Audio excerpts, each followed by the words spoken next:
जितना बड़ा लुचा उतना बड़ा ऊंचा सम्मान देती है भारतीय जनता पार्टी। जिसके हाथ में है भाजपा का झंडा, समझो वो भ्रष्टाचारी, बलात्कारी है तो गुंडा। देख लो अजीत पवार को, चक्की पिसिंग पिसिंग क्या बना, डिप्टी सीएम, वित्त मंत्री। और ऐसे दलाल और उगता है भारत। जिस तरीके से लोकतंत्र के मंदिर में सांसदों को बर्खास्त किया गया, ये सरासर दुर्भाग्यपूर्ण है और लोकतंत्र की जघन्य हत्या है। और लोकतंत्र में तो आस्था भाजपा के लोगों की न कभी थी, न है, न रहेगी। टूटी खाट पर कोई नहीं लेटता और झुका हुआ जाट किसी काम का नहीं होता। जब दिल्ली के जंतर मंतर पर घसीटी गई, जब उसके तिरंगे का अपमान किया गया, तब तो आप नहीं बोले कि जाट का अपमान हो रहा। आज जब आपका कोई मिमिक्री कॉमेडी कर दिया और आप सार्वजनिक पद पर बैठे हैं तो जाट समुदाय की बात हो गई। वाह, कमाल की बात करते हैं। उस समय कहाँ थे? इलेक्शन कमीशन कहता है कि 20 लाख ईवीएम गायब है। सुनिए, तो ईवीएम किसके घर पर है? आपके घर पर है। ईवीएम हैक होता है, लत लुत भाई ये मरले पर जाए। तो जो भ्रष्टाचारी है वो भाजपा में है।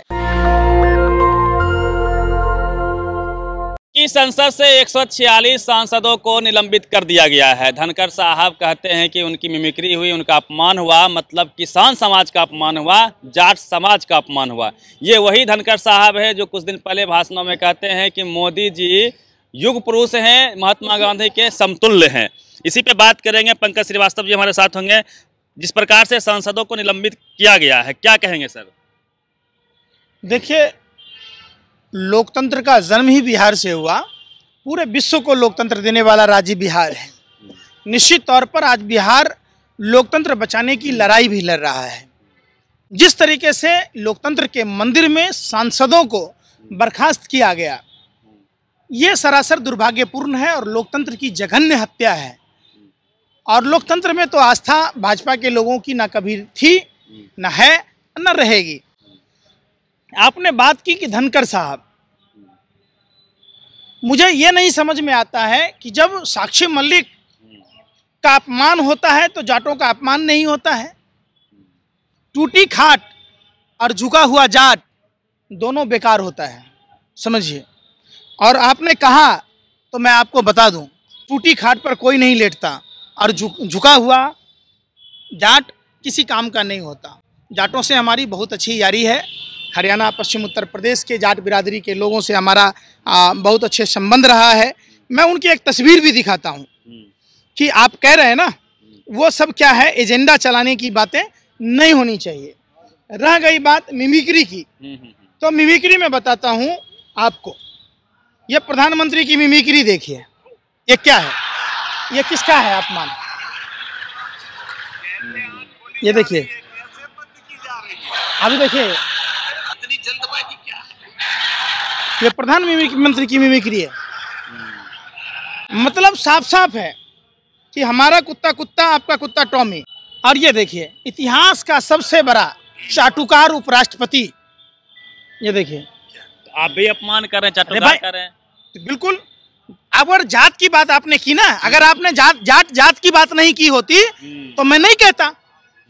वही बेटियां जाट समुदाय की जब दिल्ली के जंतर मंतर पर घसीटी गई, जब उसके तिरंगे का अपमान किया गया, तब तो आप नहीं बोले कि जाट का अपमान हो रहा। आज जब आपका कोई मिमिक्री कॉमेडी कर दिया और आप सार्वजनिक पद पर बैठे हैं तो जाट समुदाय की बात हो गई। वाह, कमाल की बात करते हैं। उस समय कहाँ थे जब देश के जाट किसान भाइयों को दिल्ली के तमाम बॉर्डरों पर रोक दिया गया, आंसू गैस के गोले छोड़े गए, तब वो लोहे के सूल लगाए गए? कम से कम शर्म करते। आज चौधरी चरण सिंह की ये है तो कम से कम कुछ बोलिए तो सोच समझ के। देखिए, भाजपा की तरह आप भी गोबर को समझ के मत खाइए। जब जाट किसान भाई बैठे थे, जब उनको लाठियों से मारा पीटा जा रहा था, तब जाट का अपमान नहीं था। जो हमारे जाट किसान भाई शहीद हो गए, तब क्या जाट भाइयों का अपमान नहीं था? नहीं, उन्होंने जो स्टेटमेंट दिया था कि मोदी जी गांधी के समतुल्य हो गए, मीन्स उन्होंने जितना काम किया है मोदी जी भी उतना ही काम किए हैं, पॉपुलर हैं गरीब गुरबों में। महानतम नेताओं में से, सदी के महानतम नेताओं में से एक मोदी जी। जैसे जो काम उन्होंने किया है, धनखड़ साहब तो यही कह रहे थे। अरे भाई, सारा काम छोड़ दीजिए, आप खाली बनारस में 50 गो आदर्श गांव बता दीजिए, हम समझ लेंगे कि मोदी जी सब काम कर लिए। प्रधानमंत्री ने बोले थे कि हर सांसद 5 गांव आदर्श बनाएगा हर साल, तब 50 गो आदर्श गांव हमको बनारस में बता दीजिए, बाकी तो छोड़ दीजिए आप। $5 ट्रिलियन कि अर्थव्यवस्था मोदी जी कर दिए हैं। कितना सुनना होता है? हाँ? कितना सुनने होता कितना है? सुना, संबित पात्रा को अरे पता भाई है। पूछ रहे हैं, आपको भी पता होगा था। नहीं सब 5 ट्रिलियन किसको कहते हैं? आपको पता है कि बजट कितने का पेश होता है? खामखा 5 ट्रिलियन सुन लिए, टीवी रेडियो पर आरएसएस से व्हाट्सएप आ जाता है उसी बात को, 5 ट्रिलियन 5 ट्रिलियन। अरे भाई, एक वो प्रधानमंत्री थे मनमोहन सिंह जी ने 300 टन सोना गिरवी रख के भारत को तीसरे पैदान पर पहुंचाया था, और उनकी मेहनत पर पानी फेरते हुए विदेशी कर्जा कितना बढ़ गया सो बता दीजिए, वो आप नहीं बताइएगा। देश में तो चमक रहा है, चांद पे जा रहा है मोदी जी के शासनकाल में। चांद पे गया ना देश। इसरो की स्थापना किसने की थी? उसमें जो सरकार थी उसने की थी। किसने की? कांग्रेस ने की थी। अगर वो भी अगर नहीं बनाया होता इसरो तो चांद पर जाते। और जिस दिन प्रधानमंत्री जी थे देश में, उस दिन चंद्रयान का सफल प्रक्षेपण नहीं हुआ, पनौती की साया वहीं लग गई। जिस दिन ये विदेश में थे, हमारे देश के वैज्ञानिकों ने, मालूम है उन वैज्ञानिकों को, आप पत्रकार कितने मतलबी हो कि सिर्फ लिफाफा से मतलब रखते हो, उनको आज 18 से 20 महीने हो गए, वेतन नहीं मिल रहा है। रक्षा अनुसंधान के बजट में कितने की कटौती हुई, इस पर भी तो चर्चा कर लो गुरु।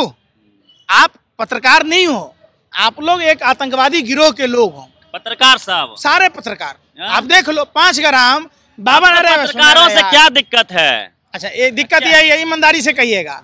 52 ग्राम गांजा रिया चक्रवर्ती पर, उसके पूरे परिवार पर छापा पड़ता है, और आप मीडिया, आप ही का भाई बोल रहा था ड्रग दो। अडानी कह रहा है कंटेनर भर भर कर लो, कंटेनर भर भर कर लो। 2 कंटेनर आया। पूछता है भारत नहीं पूछेगा कहाँ से आ गया? मैं यही पूछ रहा हूँ, अडानी के पोर्ट पर 2 कंटेनर ड्रग आया, पूछता है भारत, और ऐसे दलाल और पत्रकारों पर थूकता है भारत। बताओ किसका है?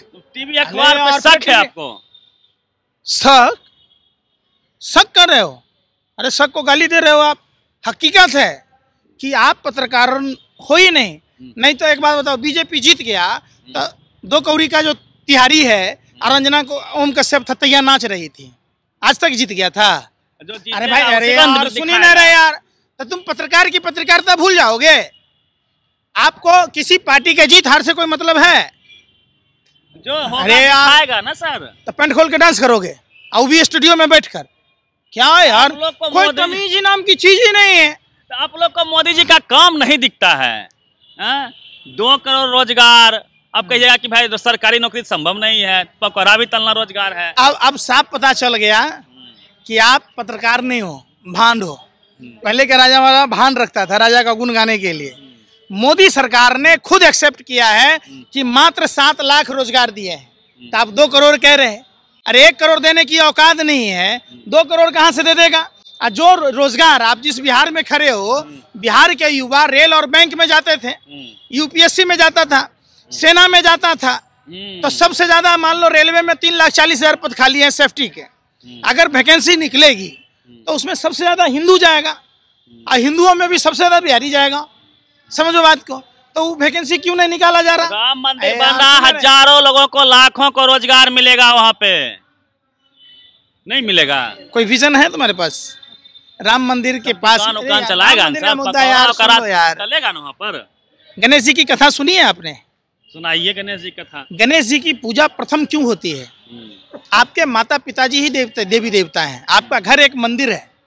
जो आदमी अपने घर में लोगों की कदर नहीं करता, उसका मंदिर मस्जिद गुरुद्वारा जाना बेकार है। तो नरेंद्र मोदी जी बात तो मंदिर की करते हैं, अपनी माँ को छोड़कर 40 साल भीख मांगते रहे, 18 साल की उम्र में शादी करके 19 साल में पत्नी को छोड़ दिया। देश हित में, देश हित में आपके पापा अगर आपकी मम्मी को छोड़ दिए होते तो आप पत्रकार होते। देश हित में अगर सबका सन्यासी आदमी, फकीर आदमी मोदी जी को आप ऐसे बोलेंगे? मूर्ख आदमी हो यार। हमारा धर्म कहता है कि आपको भगवान ने जैसी कृति पैदा की है, आप संतानोत्पत्ति करो। अगर मान लो अभी कोई डॉक्टर है, उसका बाप अगर उसकी माँ को छोड़ दिया होता तो डॉक्टर होता। कौन ड्राइवर बनेगा? कौन फौज में जाएगा? कौन एंकरिंग करेगा? कौन आपका कैमरामैन बनेगा? पर्सनल है, फिर पर्सनल चीज है। महाबेवकूफ वाले कोई करे छोड़ दे, क्यों छोड़ दे?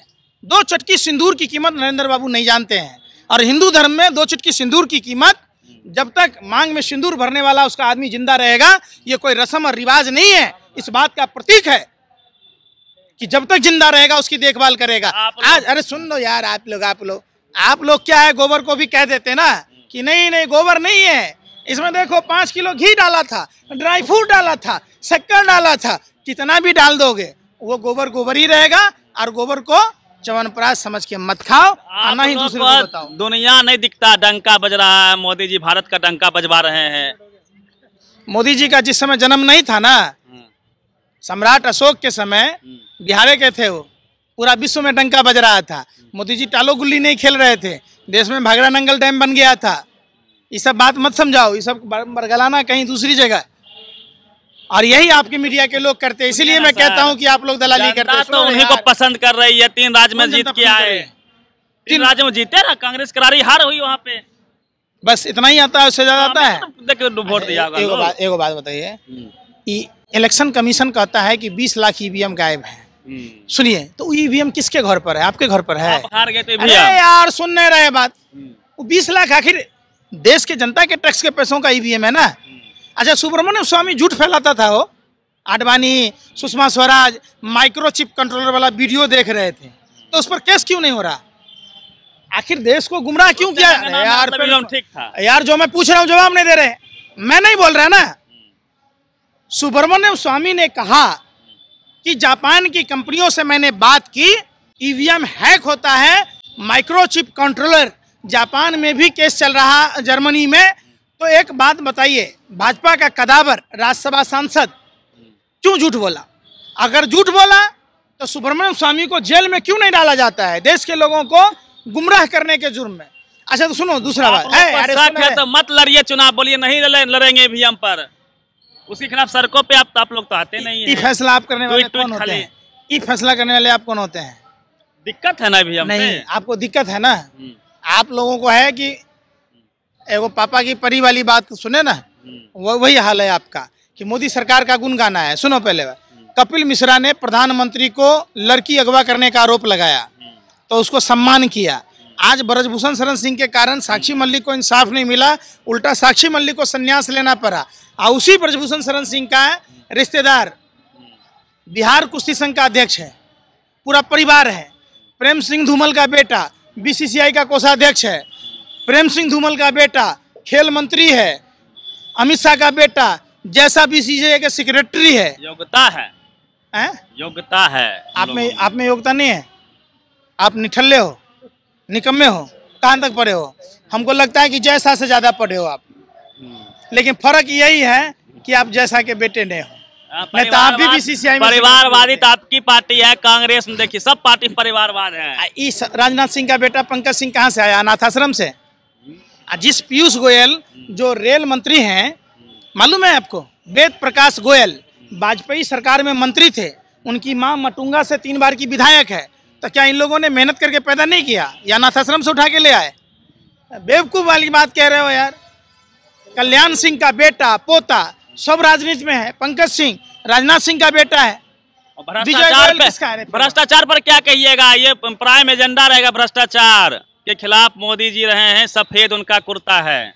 अच्छा, बिल्कुल फकीर आदमी, जितना बड़ा लुच्चा उतना बड़ा ऊंचा सम्मान देती है भारतीय जनता पार्टी। जिसके हाथ में है भाजपा का झंडा, समझो वो भ्रष्टाचारी, बलात्कारी है तो गुंडा। देख लो अजीत पवार को, चक्की पिसिंग क्या बना? डिप्टी सीएम, वित्त मंत्री। देख लो एकनाथ शिंदे, भावना गवली, छगन भुजबल, हसन मुशरीफ, नारायण राणे। अरे सुन तो लोग, अरे दर्द हो रहा है, परिवर्तन। अरे शुभेंदु अधिकारी क्या नारदा शारदा स्टिंग ऑपरेशन में था, नेता प्रतिपक्ष है। हेमंत बिश्व शर्मा, यही ना कहे आप लत लुत भाई ये मरले पर जाए। हाथी का बच्चा दुबला होगा, चूहा नहीं होगा, और चूहा का बच्चा अगर मोटा होगा तो हाथी नहीं होगा। तो जो भ्रष्टाचारी है वो भाजपा में है, जिसके हाथ में भाजपा का झंडा, समझो वो भ्रष्टाचारी, बलात्कारी या तो गुंडा। बस मोस मोटाई है, लोढ़ा हुई है, ना हाथी ना घोड़ा हो, यही आप कहना चाह रहे हैं।